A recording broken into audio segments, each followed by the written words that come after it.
Chosen one, pause now. Let stillness wash over you. Set everything else aside, because what you're about to hear is not a message, it's a summons. Something eternal shook the foundations of heaven while the world lay sleeping. And it was not random, it was not vague, it was about you. In the silent hours of the night, while your body rested, the heavens stirred with divine urgency. The thrones of glory lit with holy fire. The councils gathered. Scrolls hidden since the dawn of time were unsealed. And at the heart of it all, one name echoed across the halls of eternity. Your name. The angels did not move. They stood still, cloaked in awe. Because when your name was declared, it wasn't whispered. It was thundered through light. Before I formed you in the womb, I knew you, said the Lord. Jeremiah 1:5. Last night,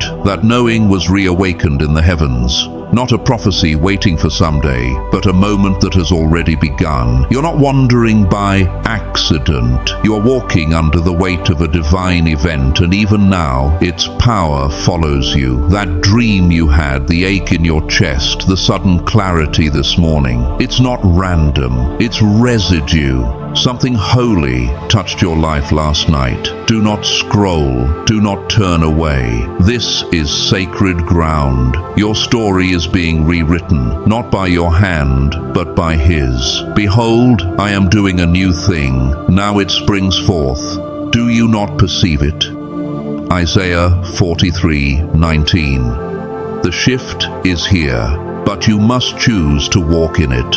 Now, as you step forward into this divine role, I invite you to declare your readiness. Type Amen in the comments below as a sign of your acceptance, as a bold statement that you are ready to step into your God-given purpose. And stay with this message until the very end, because we'll close with a powerful prayer to align your heart with what heaven has already begun. So now, chosen one, listen with your spirit, not your mind, not your emotions, but the part of you that remembers heaven. Last night was not simply a shift, it was a reckoning. While your body lay still in the quiet hours, what was written about you before you were born was pulled from the archives of heaven. It was not reviewed, it was not suggested, it was enforced. As written in Psalm 33:11, but the plans of the Lord stand firm forever, the purposes of His heart through all generations. What was decided about you was not a hope, it was a purpose. And heaven will not permit that purpose to be erased. The courts of the Almighty were convened not because of a crisis, but because the appointed time had arrived. Ecclesiastes 3:1 declares, "There is a time for everything and a season for every activity under the heavens." And last night your season changed, not because of anything you did or failed to do, but because heaven never forgot what was promised over your life. And this is why the archangels stood still. This is why heaven held its breath. Because the verdict concerning your life was not just an affirmation, it was a reversal. Years of delay, silent warfare, prayers you thought went unheard, moments where hope seemed to dissolve into silence. It was never forgotten. Every seed of faith, every whispered cry, every act of kindness done in secret, they were recorded. And now, as Revelation 8:4 describes, the smoke of the incense, together with the prayers of God's people, went up before God from the angel's hand.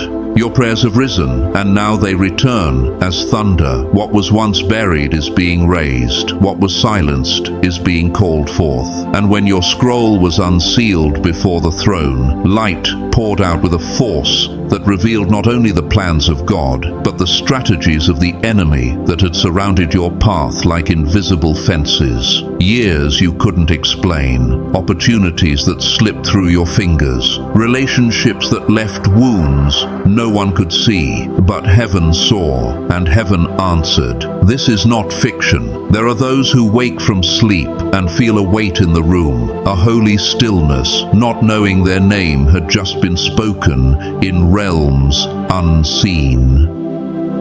There are those who've wept without knowing why, not realizing their spirit is responding to a war fought on their behalf. You may be among them. The timing of this message is not random. It was timed to your awakening.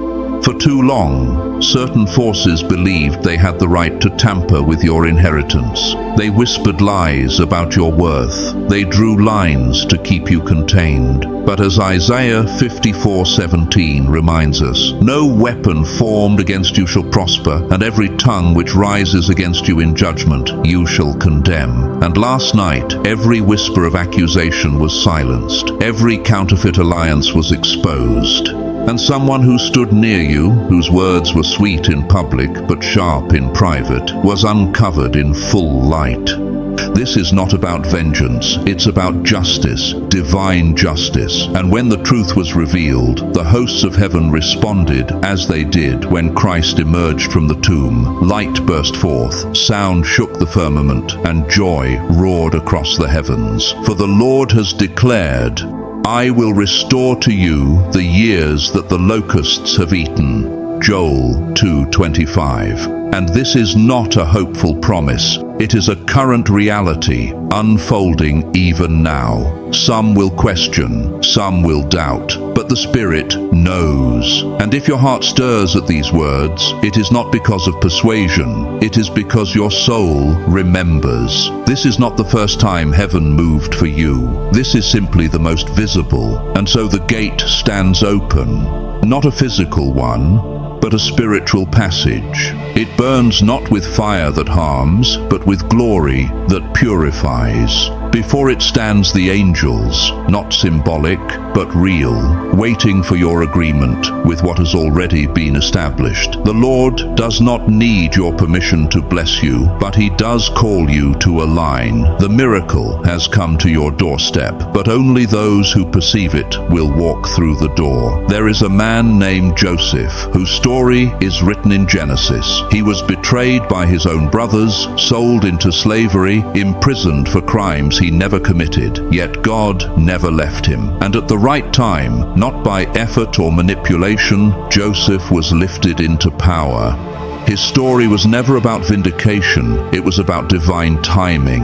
And like Joseph, your trials have not disqualified you, they have positioned you. This is not a new path, it is the ancient one, carved by the hand of the Almighty, long before you ever took your first breath. And now, with heaven as witness and eternity watching, the Lord declares, the time is now. What was withheld is released. What was stolen is returned. What was hidden is revealed. What transpired last night was not merely a shift. It was not a dream or a spiritual moment meant to be interpreted loosely. It was a divine upheaval, an irreversible act of heaven. Something was issued in the highest realm, and even now, it echoes through creation. Realms unseen were shaken. Thrones stood at attention. The eternal order bent to accommodate a single burning decree. And still, the cry of heaven this morning remains. Why does the chosen one not yet see? This was no ordinary night. While the world turned in its sleep, and while you moved unknowingly through the silence, something ancient stirred. A call, urgent, fierce, rang through dimensions that have never known rest.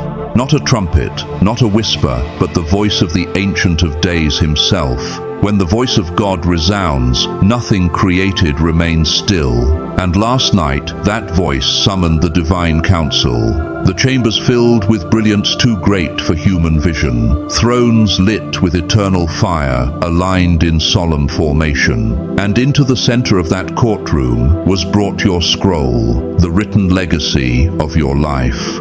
What followed was not a ceremony, it was war in the form of justice. An angel emerged, carrying the full record of your pain. Every lie you were told, every betrayal you endured quietly, every promise broken behind your back, every delay not caused by you, but inflicted upon you. As Psalm 56 verse 8 declares, you keep track of all my sorrows. You have collected all my tears in your bottle. You have recorded each one in your book. Nothing was missed. No loss ignored. No hidden sabotage escaped the gaze of God. Then Michael, commander of heaven's hosts, emerged, not in softness, but with the fury of divine protection. His sword, brighter than galaxies, was drawn, not to wound, but to divide truth from deception. And with a voice that silenced every realm, he spoke, "This far and no further." The words were not a warning, they were a final command. And when they were spoken, a sound like thunder rolled through creation. Structures that had resisted your rise cracked at their foundation. Invisible prisons, built from words others spoke against you, from fears you inherited, from patterns you never agreed to, collapsed under the weight of divine fire. You did not know you were bound, but heaven did. You did not see the full extent of the delay, but God had. And with a single word, the delay shattered. But it was what happened next that caused even the archangels to reel in awe. From within the assembly, a figure stepped forward, someone tied to your life, a familiar face, a trusted presence. This person, permitted into your inner space, had long held a different posture in the dark. And though you did not see their movements, heaven recorded them all. Hidden intentions, quiet alliances, silent efforts to choke your progress at the root. They believed they were unseen, but heaven watches all. As the light of God flooded the room, no shadow could remain. Their mask cracked, the web they wove unraveled. Their schemes were not only revealed, they were judged, not by anger, but by holiness. And in that judgment, something unimaginable happened. Your scroll began to glow, not with fire, but with glory. Then came Gabriel, the messenger of the Most High, trailing radiance like flowing rivers. He stepped forward and opened the scroll that bore your name. What was written in defilement by others' hands was wiped clean.